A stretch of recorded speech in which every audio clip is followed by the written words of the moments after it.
Почитувани ученици, добар ден.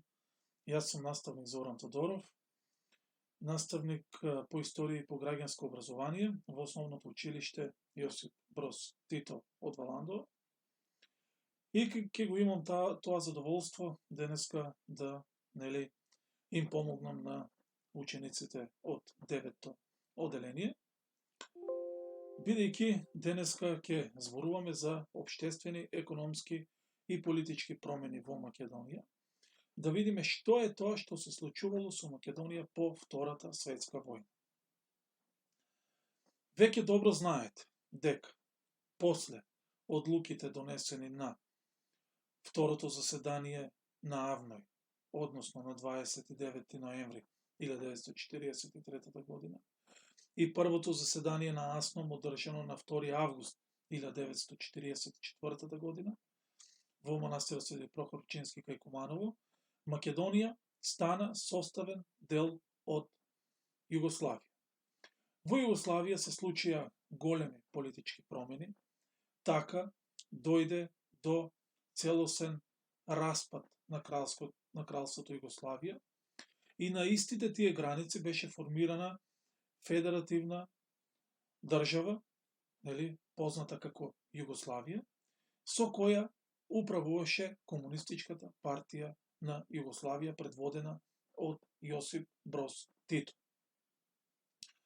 Па така, можеме да заклучиме дека во периодот од 1945 година до 1991 година, тоа е 5 деценијски период, Македонија ќе биде составен дел од Југославија. И како таква ќе биде дел од тој така наречен Источен блок, бидејќи претходно зборувавме и кажавме дека во Европа има блоковска поделба на Западен и Источен блок, а Југославија, а со тоа и Македонија, стана составен дел од тој така наречен Источен блок. Веќе кажавме дека во Источниот блок преовладува социјализмот и дека со наметнувањето на социјализмот се случуваат големи економски и политички промени во тие земји, па така, таквите промени веќе ние ги споменавме дека ќе се случат и во Југославија, а со самото тоа ќе се случат и во Македонија. Инаку, карактеристично за Македонија во периодот додека е дел од Југославија е тоа што слободно можеме да кажеме дека историски овој период можеме да го поделиме на 3 дела, односно период од 1946 до 1953, познат како административен централизам, периодот од 1953 до 1971 година, познат како самоуправен социјализам, и од 1971 година до 1991 година можеме слободно да кажеме дека тоа е еден либерален социјализам или комунизам кој што ќе биде присутен и на територијата на Македонија. Сега, вие веќе ги знаете, меѓутоа пак ќе се потсетиме посебно на економските и на политичките промени. Ќе почнеме со економските промени и така Македонија како составен дел од Југославија била принудена да ја укине приватната сопственост и да спроведе така наречена национализација. Во таа национализација не се избирале средства како тоа ќе се спроведе, па така биле одземени голем број на приватни имоти, куќи, а биле национализирани дури и индустријски капацитети. Најпознат случај каде што една компанија која што претходно била во приватна собственост, кои што ја создале приватни лица, успеале да ја направат успешна компанија за тој временски период, а која што била одземена од страна на државата после војната, е примерот со Скопска пивара, која што обстојува и до ден денес. Така, биле одземени голем број на имоти и државата управувала со нив. Од областа на земјоделието, кажевме дека ќе биде спроведена аграрна реформа и колонизација, односно дека ќе бидат формирани земјоделски задруги. Тие земјоделски задруги предвидувале селаните да се ги спојат своите имоти и заедно да работат во едно здружение, односно задруга. Но, менталитетот на селаните во тој временски период се уште не било на тоа ниво да они се здружат, затоа постоел голем отпор околу оваа аграрна реформа, па во голема мера можеме слободно да кажеме дека државата на некој начин во голем број на случаеви тоа го правила присилно и така, имаме голем број на случаеви каде што државата со помош на присилен пат прави, такви земјоделски задруги.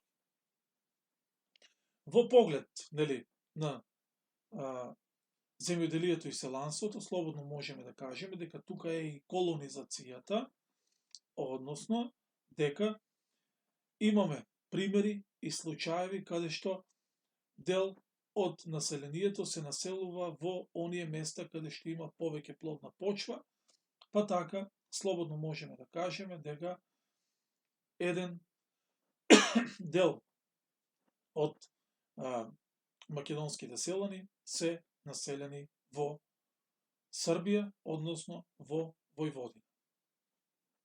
Сега, во овие економски промени спаѓаат и индустриализацијата и електрификацијата. Со индустриализацијата е предвидено да се создаваат комбинати кои што ќе се занимаваат со тешка индустрија. Ова во голема мера ќе го погоди селанството и земјоделието. Зошто?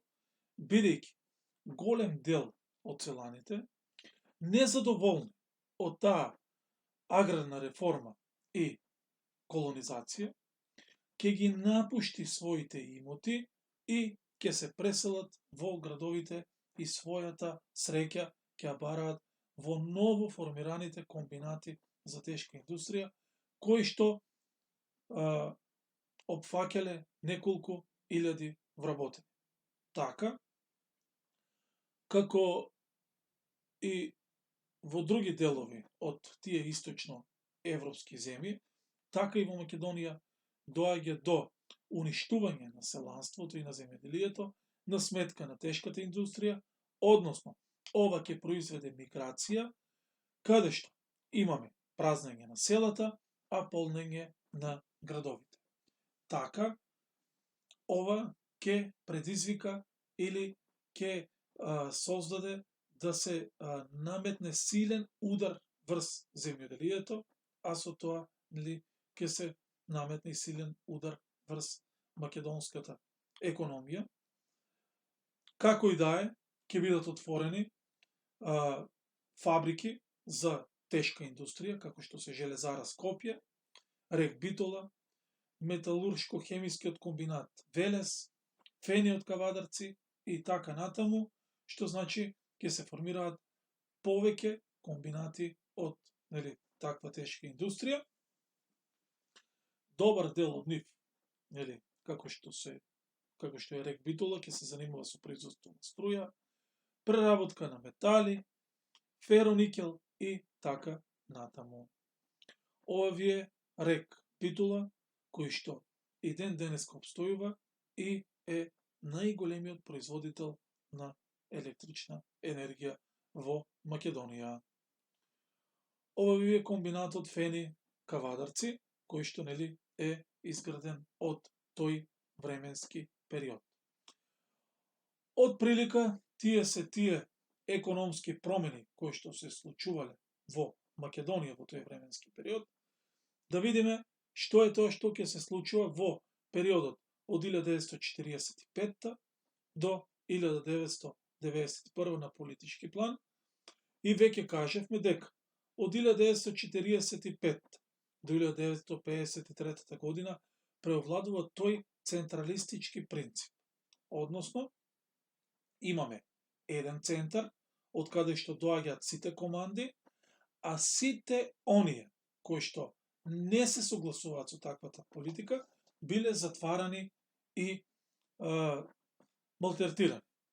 Па така, слободно можеме да кажеме дека главниот центар се наоѓал во Белград, бидејќи бил главен град на Југославија, дека главните одлуки ги носел Јосип Броз Тито, заедно со неговите најблиски соработници, кои биле сместени во така нареченото Политбиро на ЦК на КПЈ, односно тоа е главното тело на Комунистичката партија на Југославија, и од таму се издавале команди, и сите команди биле проследувани кон државите и тие биле принудени да ги слушаат. Секоја непослушност се казнувала, па така и во Македонија се казнувала, а како се казнувала, ќе видиме, значи, малку подоцна во овој ист материјал. Сега, можеме да заклучиме дека централизмот бил строго вертикален, пирамидален и одел од озгора па надолу. Тие кои што се горе даваат наредби, тие кои што се доле слушаат наредби. Или, едноставно кажано, во Белград се издава наредбата, а Скопје мора да ја послуша. И така, тој период ќе трае, или тој по-критичен период ќе трае до 1953 година, кога доаѓа до промена на уставот, се донесува еден така наречен уставен закон од 1953 година. Еве го уставот од 1953 година, или тој уставен закон, и со помош на тој уставен закон било предвидено да се создаде еден нов социјализам, наречен самоуправен социјализам. Овој самоуправен социјализам е наметнат под идеја на еден од најблиските соработници на Јосип Броз Тито, тоа бил Едвард Картер. Што предвидувал овој самоуправен социјализам? Овој самоуправен социјализам предвидувал да се направат работнички совети во рамките на компаниите, односно на фабриките, и работниците преку тие работнички совети да управуваат со фабриките.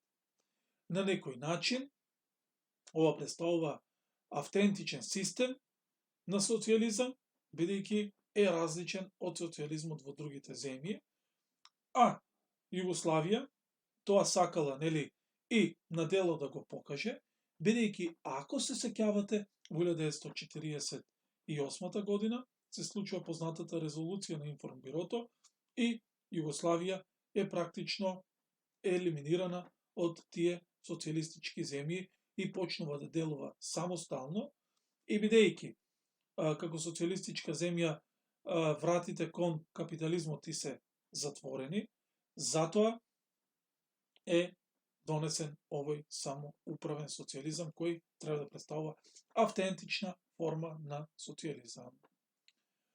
Во 1963 година доаѓа до уште една уставна промена на уставот, каде што законодавната власт добива поголеми овластувања, а доаѓа и до промена на името. Така, ФНРЈ или Федеративна народна република Југославија станува СФРЈ или Социјалистичка федеративна република Југославија, а Народна република Македонија со уставот станува Социјалистичка република Македонија. Сега,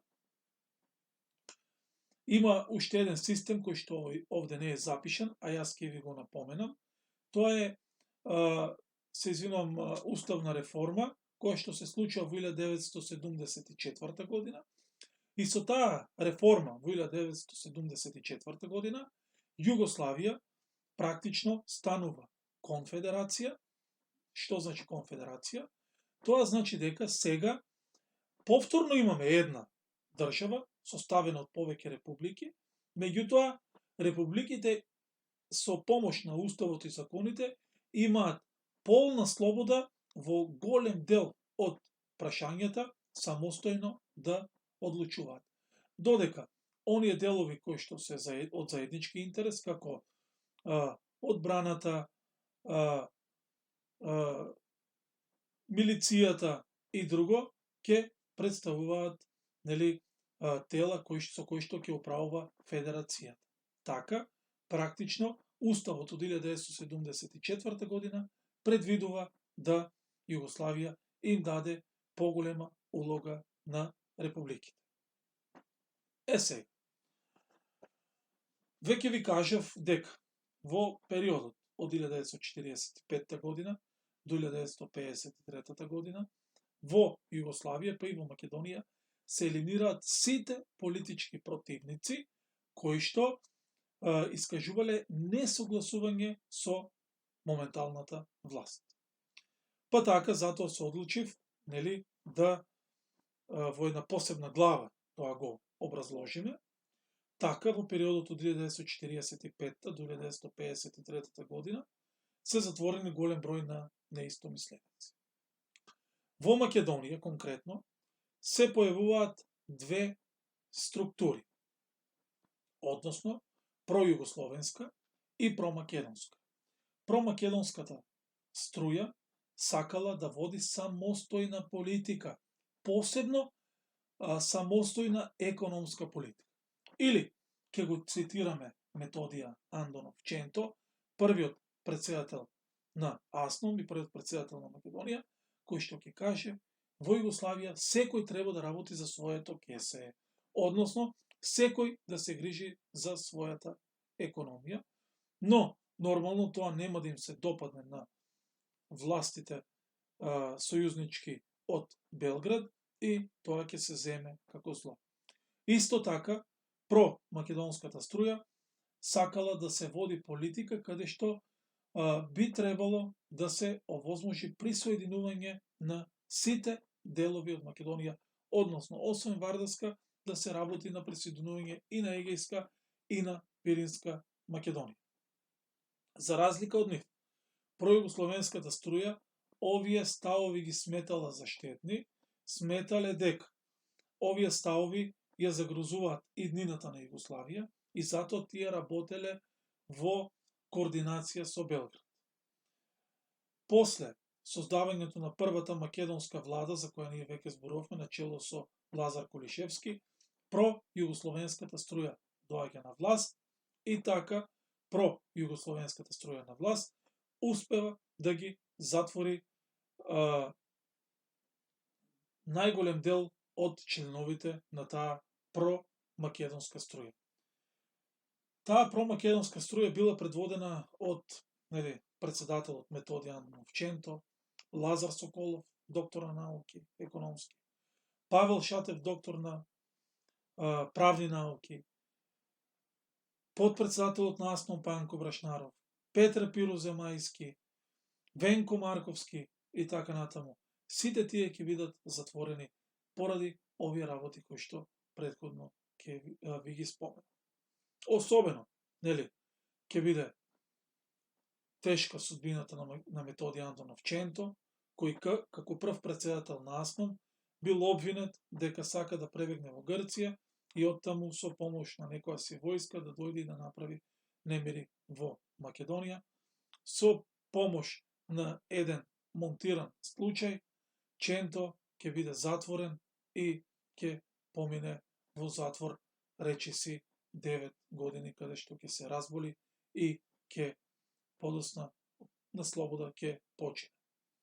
Исто така тука се случаевите со познатиот Панко Брашнаров, подпредседател и линденец, учесник во организацијата ВМРО Обединета и така натаму, кој што ќе биде прогласен за соработник на СССР ќе биде однесен во затворот Голи Оток, каде што, нели, ќе почине по само 13 дена. Тука и случајот со прославениот македонски Гемиџија, учесник во Солунските атентати, учесник во организацијата ВМРО Обединет и така натаму, човекот кој што требал да се грижи за првото правосудство во Македонија, тоа бил познатиот Павел Шатев, родом од Кратово. За жал, и тој ќе биде осуден на во еден вид домашен притвор, домашен затвор и во глад и беда ќе почине во Битола. Слична ќе биде судбината и на Лазар Соколов, кој што исто така ќе биде прогласен за непријател, меѓутоа слична ќе биде судбината и на Венко Марковски, Петре Пироземајски и на голем број други македонски дејци кои што настрадале во овој временски период. Во целина, ова се најважните работи кои што, нели, требаше да ги споменеме. Се надевам дека добивте една слика каква била состојбата во Македонија во овој временски период и се надевам дека ова што го зборувавме дека ви е јасно. Од прилика тоа е тоа што треба да го знаете, па ќе се видиме во наредната лекција.